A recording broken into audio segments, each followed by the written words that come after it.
People in the Washington metropolitan area have had the luxury of having the best entertainers in the world at their doorsteps for the last 20 years. But how did this major sports and entertainment facility come to be built here on a 60-acre tract in Prince George's County, Maryland? And how does it serve as a prototype for other arenas around the country?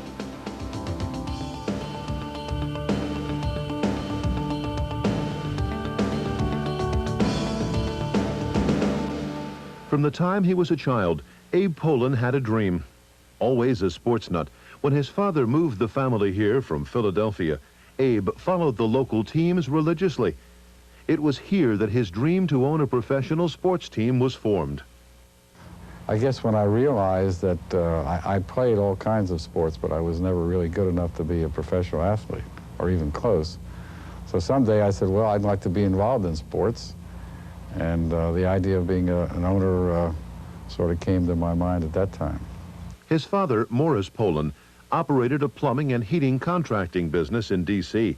His father was a remarkable man who came to this country as a very poor immigrant, but he was very talented. He was a master plumber. And he started his sons on the way to financial success. But the father was a giver. And Abe is a prototype of that. There's no doubt about it. When he came of age, Abe joined his father and brother in the family business, while at the same time earning his degree at George Washington University. He also attended the University of Maryland. Working with his father, Abe gained valuable experience building the first post-war GI homes in the Washington area. In 1957, he began his own construction business, and was the first contractor in the Washington area to build an apartment house with a swimming pool on the roof. By the early 1960s, Abe Pollin's hard work had paid off, and it was now possible for his dream to become a reality. In 1964, he bought the Baltimore Bullets for $1.1 million with two partners. 4 years later, he bought out his partners and became the sole owner. The Bullets had been playing in Baltimore for 10 years or so, and unfortunately we had very good teams, very exciting teams, but unfortunately we didn't have the kind of support that I felt we needed in order to sustain the team. I knew we had to do something, and we had to move the team, and I decided the best place that would move it would be my hometown, which is really Washington. At that point I negotiated with various people to build an arena because I just wanted to be a tenant. And so I negotiated with the Marriott folks, with the Rouse folks at Columbia, and none of those deals came to fruition. So finally I said, well, the only way it's ever going to happen is if I can do it myself. Well, the story was that I realized in order to finance the building, I needed another tenant for 41 nights at least. And therefore I applied the last day in 1972, June 1972, I applied for an expansion hockey franchise. Jimmy the Greek told him the odds of Washington getting the team were 600 to 1. Pollin got the team. Irene Pollin gave the name to the arena, Capitol Center. Pollin chose David Geiger as his structural engineer. The arena is really designed around the roof. There is a gentleman by the name of David Geiger, just an outstanding, brilliant structural engineer who had the concept for light roofs that would impact the overall cost of construction. And it was he who designed the roof, and it was basically around the roof and the sight lines of our seating arrangement that caused the arena to be shaped as it is today.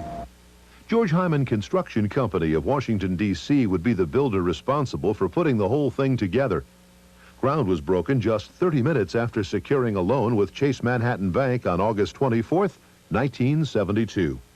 Occasionally we had a chance to go out. I remember one occasion when we dressed up in Bullet warm-up suits and actually went down to one of the plazas in downtown Washington and just solicited people at lunchtime. They had a lunchtime Summer in the Parks program, and we would just walk around distributing season ticket brochures, trying to drum up interest in the team.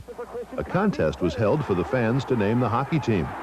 Basically what we wanted to do to have the citizens get involved in naming the team.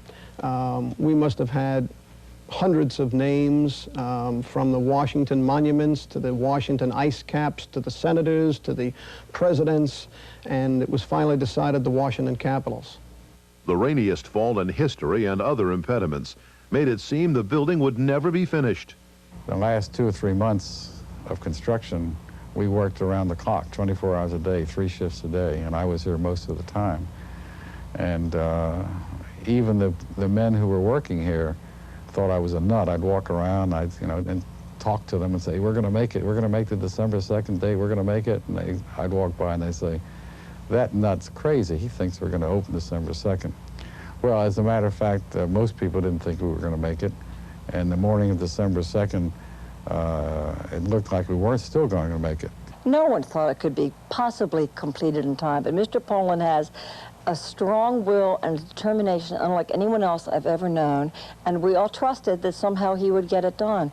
And in fact, when we moved in November, the seats weren't in the arena yet, and that was the Thanksgiving time, and we were going to have a game 10 days later. He made it.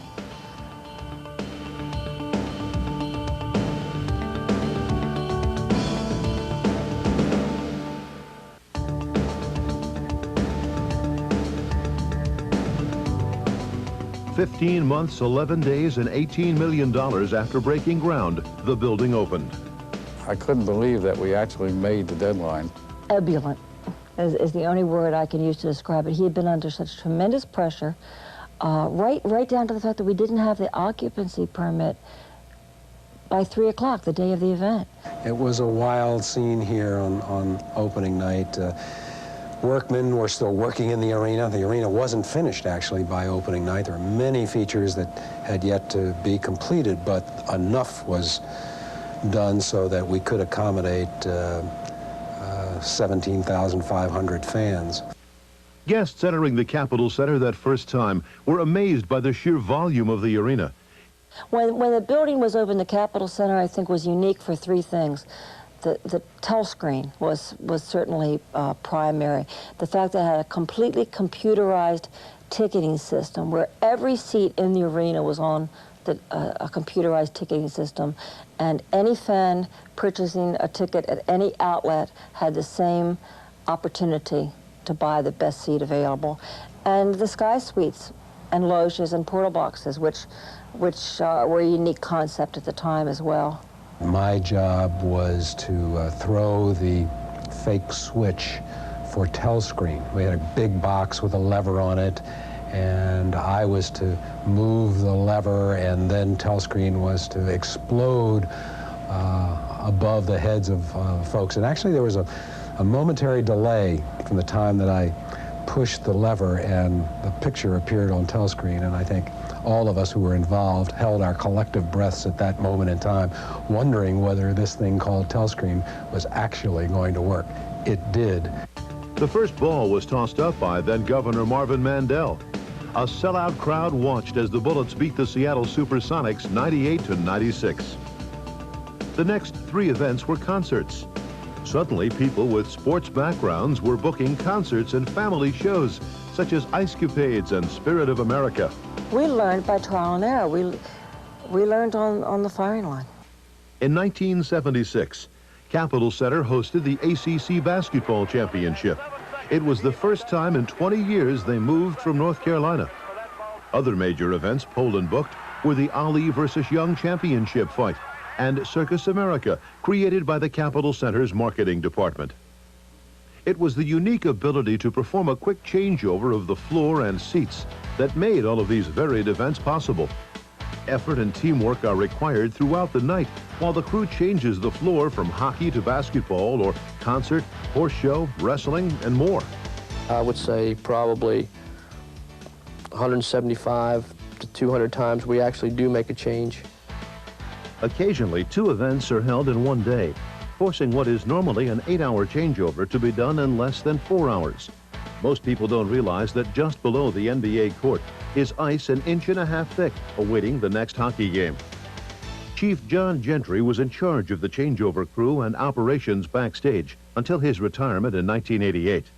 Well, of course, everybody knows him for his dogs, from the Bullets mascots when he used to have Tiny and Tiny 2. And Chief is like an institution around here. And I was very fortunate in the early 80s to get transferred into his department, and he set the standard for the way we do things in this building. And I learned everything about the operations part from him, and there'll never be another one like Chief, because he did things and made things happen that other people couldn't do. And he's, like I say, he set the standard that we all are trying to do all our work by. And hopefully we're staying up to his level, if not trying to do a little bit better in his memory.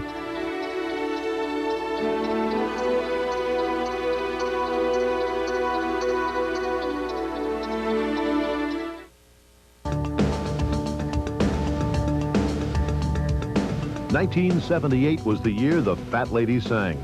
The Bullets finally won the NBA championship. We actually won the championship in Seattle. It was at a road game. And I've always regretted that it wasn't here at the arena so that the home fans could really participate. The Fat Lady was not able to make that trip. And one of the things that I did, which came as a total surprise to everybody, including myself, was I became the Fat Lady. I got the whole Fat Lady costume. And the fans were really nice to us, but just they couldn't believe they lost. And we were so excited that we won. Well, the scene at the airport was bedlam. It was absolutely, the airport was crowded. We were getting separated from each other. I actually forgot my luggage. I mean, you just didn't think about trivial things like luggage.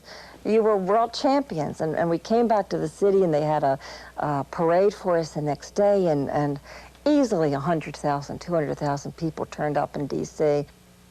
Building their winning tradition, the Georgetown Hoyas simply did not have enough seats at the university's McDonough Arena to fill the demand for tickets. So they announced that they would play 12 home games at Capitol Center, with plenty of room for everyone, making Capitol Center truly the facility for Washingtonians to witness their favorite indoor sports entertainment. Mr. Smith returned to Washington in 1981, and an array of Hollywood performers descended upon the arena to celebrate Ronald Reagan's presidential inauguration. The center was transformed into a regal setting, while the sequin-gowned and tuxedoed full house provided the glitter and glitz. Frank Sinatra called it the greatest collection of talent America could offer any audience. A few years later, there came another call from the White House. It was Mark Murray of the Military District of Washington who said, "Jerry, what's going on at the Capitol Center tomorrow, Monday, at noon?" And I said, "Mark, nothing is going on at noon. We have a basketball game Monday night. The Bullets play Monday night, but nothing is going on at noon." He said, "Well, the weather is extremely cold, and the Surgeon General is going to make a decision sometime late this afternoon, early this evening, as to whether to advise the president to call off the inaugural parade. If he makes that decision, if the president decides to call it off, can we hold the inaugural parade in the Capitol Center tomorrow at about noon?" That was a rather interesting phone call, and I said, "Mark, if the president of the United States wants to have his inaugural parade in our facility, we will do whatever it takes to make it happen." Later that evening, President Reagan made the final decision to move the event to Capitol Center. Meetings between center staff and key White House groups went on into the night. Finally, at 1 a.m., the changeover and engineering crews began to work. 5 hours later, initial preparations were complete. The doors opened at noon for the 2:30 show that went off without a hitch.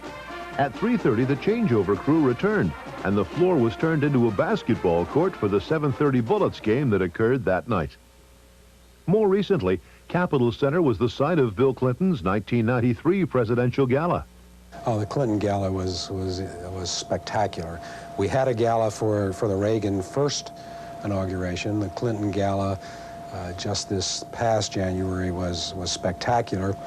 It was as much fun for us, I think, watching the rehearsals and watching the great stars of Broadway and Hollywood come and get ready for their event. But to see the place transformed with 19,000 people here, all in formal wear, and to have the great stars of our entertainment industry here to celebrate the inauguration was one of the most terrific events I think we've had at the Capitol Center. Mr. Pollin is a big Democratic supporter, and he very much was in favor of Clinton as a presidential candidate and wanted to have the gala here, and we approached them. It was a huge task. It took 2 months out of all of our calendars, 2 months very well spent, and we were glad when it was over, too. It was a relief when it was over.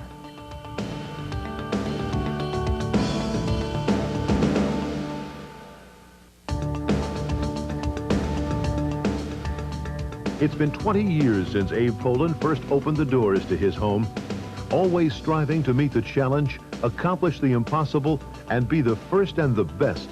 On July 1st, 1993, Pollin negotiated a deal with USAir, renaming the Capitol Center the USAir Arena. He takes pride in Capitol Center, now the USAir Arena, and its attributes. But it doesn't stop there. He sets incredible goals for all of us. Sometimes truly unreachable goals, but it's amazing how frequently they can be attained. And I don't think it'll ever be through. His life is very productive. It's just not sports. I mean, sports has been the stepping stone to what's really important. And what's really important is the making of the better community in which he lives, and he's certainly been involved in that. The most important event, and it really is an event to me, is when we have a family event here, whether it is a circus, whether it's Disney on Ice, whether it's the World Professional Figure Skating Championships, and we see families, when I see families walk around our concourse, parents and children enjoying the facility, enjoying the event, something that I've had a small role in creating and administering. That to me is the most thrilling aspect of being a part of the USAir Arena. Well, what I think about it, the thing that pleases me the most is when I come here and there's a sellout for some sort of a family event, and I see families here with young children, middle-aged children, in a very safe environment and clean environment, and having really a wonderful time. That gives me the most pleasure, and that's what I really feel is the contribution that we've made to this community. A lot of times, youngsters from the university would come in and put their tape recorder down on the table and interview me.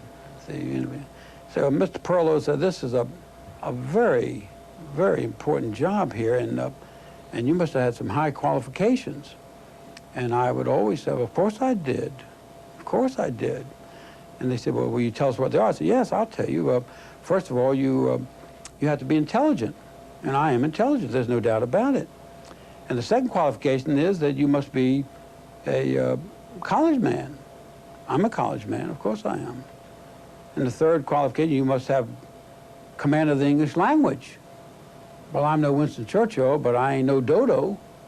And the fourth qualification is you must have gone to school with the owner. Now, if you didn't go to school with the owner, you can forget those other three nonsense I told you. Say, that's your best qualification. The moral of that story, if there's a moral to it, is that when you send your child or your grandchildren to school, and he's a big-time athlete, he's heavy on the campus, and there's a little skinny kid that's in that classroom, and he's so skinny his eyes are single file, you make sure you're nice to that kid, because one day he may grow up and he may own a franchise, he may own a hockey team, he may own he may be your meal ticket. And you make sure that you're nice to that team. And that's all you do. And that's what I've told all these years, and it's the truth.